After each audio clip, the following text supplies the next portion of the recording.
রাজনীতি। আজকের বাংলাদেশের সাধারণ মানুষ ভোট দেবে কাকে? কার উপর আস্থা রাখবে? আওয়ামী লীগ, বিএনপি, জামাত শিবির ও অন্যান্য যে সমস্ত বড় বড় দল আছে, এদের নির্বাচনী সংলাপে মানুষ এখন বিভ্রান্ত ও ক্লান্ত। একদল ক্ষমতায় থেকে উন্নয়নের কথা বলে, আরেক দল বলে অবিচার, দুর্নীতি আর লুটপাট।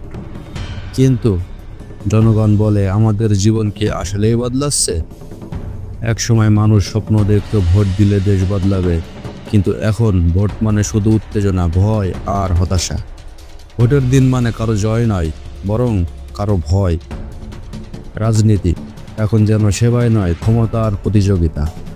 কেউ দেশের উন্নয়ন নিয়ে নয়, বরং কাকে দোষ দেওয়া যায় সেই হিসাব করছে। অথচ এই দেশ গড়ার কথা ছিল সবার, সরকার, বিরোধী দল আর জনগণ, এই তিনজনের। কিন্তু জনগণ দাঁড়িয়ে আছে বিরাট এক মোড়ে, যেখানে সবাই প্রতিশ্রুতি দেয় কিন্তু কেউ মনে রাখে না। তাই মানুষ এখন বলে, আমরা আর দল চাই না, আমরা চাই ন্যায় বিচার, সুশাসন আর শান্তি। হয়তো এখন সময় এসেছে দল নয়, চিন্তা করতে কিভাবে আমরা নিজেদের ভবিষ্যৎ ঠিক রাখবো।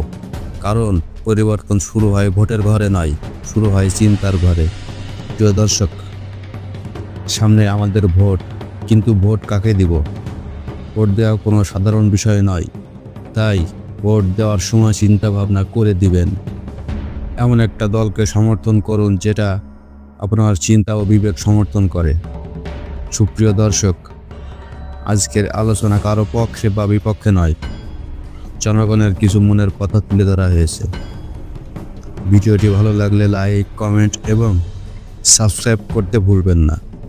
জ্ঞানের আলো, ভাবনার জন্য থামুন, পরিবর্তনের জন্য ভাবুন।